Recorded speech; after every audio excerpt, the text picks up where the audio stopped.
Exit poll में एक बार फिर बीजेपी की सरकार प्रचंड बन रही है। हमारे साथ बात करने के लिए बीजेपी के वरिष्ठ नेता और मौजूदा सांसद मनोज तिवारी हैं। एग्जिट पोल में एक बार फिर बीजेपी की सरकार एग्जिट पोल में भी बन रही है और एग्जैक्ट पोल में भी बनेगी। एग्जैक्ट का भी हम इंतजार कर रहे हैं। देखो भैया, ये विश्वास की विजय है। नरेंद्र मोदी जी का जनता पे विश्वास और जनता का नरेंद्र मोदी जी पे विश्वास। भारतीय जनता पार्टी एनडीए, उसका उद्देश्य है डेवलपमेंट, विकास और संग में विरासत। अब जब नतीजे आने हैं तो उससे पहले आपके दो गीत बहुत चर्चे में हैं। अगर मैं कहूँ उन गीतों को एक बार गुनगुना सकें।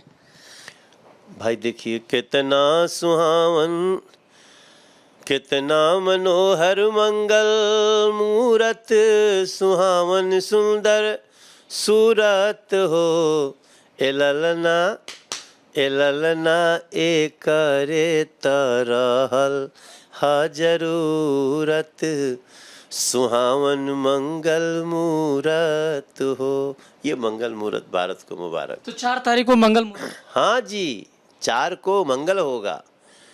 मंगल मुहूर्त, सुहावन ऐसा मुहूर्त है, बहुत अच्छा होने वाला है।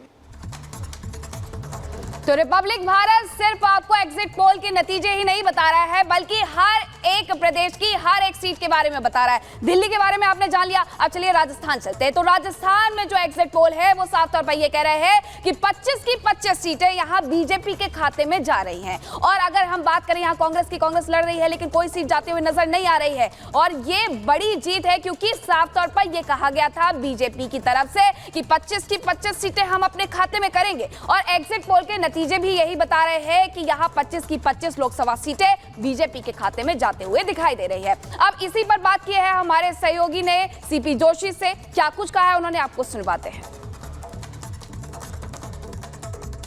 एनडीए को बहुमत मिल रहा है, लेकिन विपक्षी दल जो हैं वो इस आंकड़ों पर बिल्कुल भी हैरान और परेशान है। वो कह रहे हैं कि ये झूठा आंकड़ा है, सरकारी आंकड़ा। मुझे लगता है कि कांग्रेस पार्टी को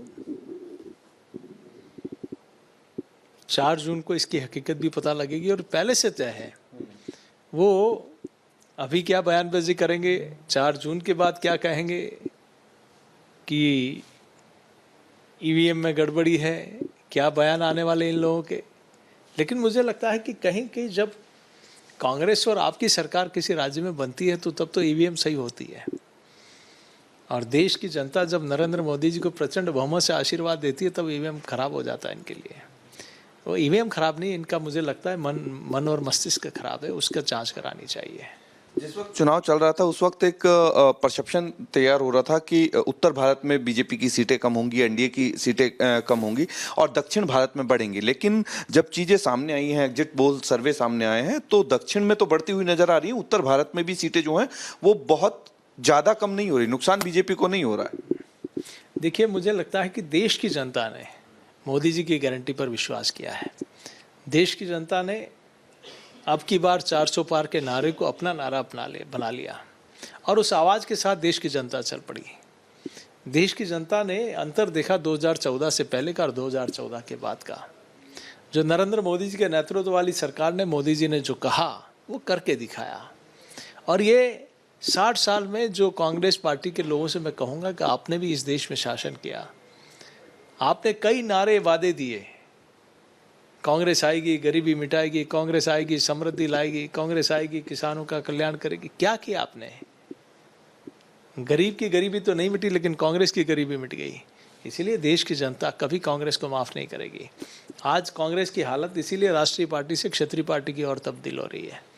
कांग्रेस की हालत ये है कि क्षेत्रीय पार्टियाँ उन्हें डराती है, धमकाती है, भैया तुम्हें इतनी सीटें लेनी है तो ले लो, और मजबूरी में कांग्रेस उनका साथ दे रही है। लेकिन खड़गे जी तो कह रहे हैं इंडिया गठबंधन की बैठक के बाद में कि 294 सीटें इंडिया गठबंधन की आ रही हैं।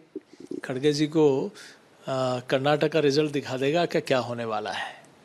आपने वहाँ जनता को गुमराह करके शासन बना लिया, लेकिन जनता उसका जवाब देने वाली है वहाँ।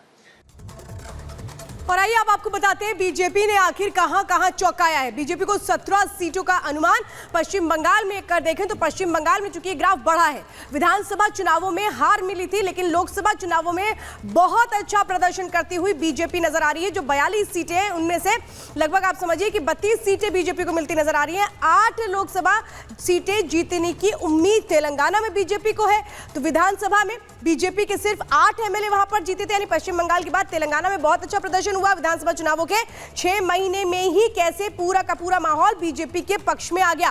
केरल और तमिलनाडु की बात करें तो दोनों राज्यों में जितनी सीटें मिल रही हैं बीजेपी को, वो एक बीजेपी के बढ़ते ग्राफ को बता रही है। बीजेपी पर एक तरह से कहें कि शहरी पार्टी होने का ठप्पा लगा था, लेकिन अब कैसे ये ठप्पा भी हट रहा है। बाहरी से स्थानीय बन सकती है बीजेपी पार्टी, क्योंकि कहा जाता था कि ये बाहरी पार्टी है, इसको एक्सेप्ट नहीं कर सकते, ऐसा नहीं है। आंध्र प्रदेश में देखिए एनडीए को कैसे एक अच्छी बढ़त मिलती नजर आ रही है, 20+ सीटें यहां पर मिलती नजर आ रही है। बीजेपी को इसी तरीके से आंध्र प्रदेश में 4 सीटें मिल सकती हैं, यानी कि वहां पे भी एक अच्छा प्रदर्शन देखने को मिल रहा है। दक्षिण में पांव जमाने का रास्ता इसी के साथ खुल रहा है।